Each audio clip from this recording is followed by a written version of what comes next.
তথ্য ও সম্প্রচার বিষয়ক উপদেষ্টা নাহিদ ইসলাম বলেছেন, দেশের রাজনৈতিক দলগুলো চাইছে দেশের সংস্কার রাজনৈতিক সরকারের অধীনেই হোক। তাই তারা বর্তমান অন্তর্বর্তী সরকারকে ব্যর্থ প্রমাণ করার চেষ্টা করছে। শুধু তাই নয়, রাজনৈতিক দলগুলো সংস্কারের পরিবর্তে নির্বাচনকে বেশি প্রাধান্য দিচ্ছে।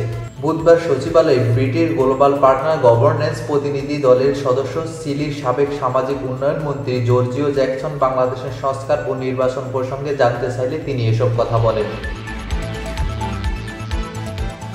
নাহিদ ইসলাম বলেন, গণ অভ্যুত্থানের পর নতুন রাজনৈতিক দল গঠিত হবে। জনগণের মধ্যে এমন প্রত্যাশা তৈরি হয়েছে।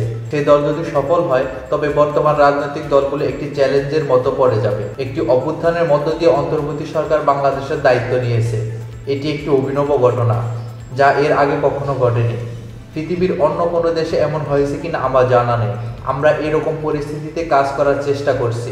স্কটিশ পার্লামেন্টের সাবেক সদস্য লর্ড জেরেমাই পুরভিস অন্তর্বর্তী সরকারের চ্যালেঞ্জ সম্পর্কে জানতে চাইলে তিনি বলেন, মূলত আইন শৃঙ্খলা পরিস্থিতি, অর্থনৈতিক সমস্যা, রাজনৈতিক দলগুলোর সঙ্গে সমঝোতার ভিত্তিতে সংস্কার কার্যক্রম এগিয়ে নেওয়া আমাদের বড় চ্যালেঞ্জ। তাছাড়া বিশ্বব্যাপী যোগাযোগ স্থাপন করাই অন্তর্বর্তী সরকারের মূল challenge. Mohammad Rashed, sky channel.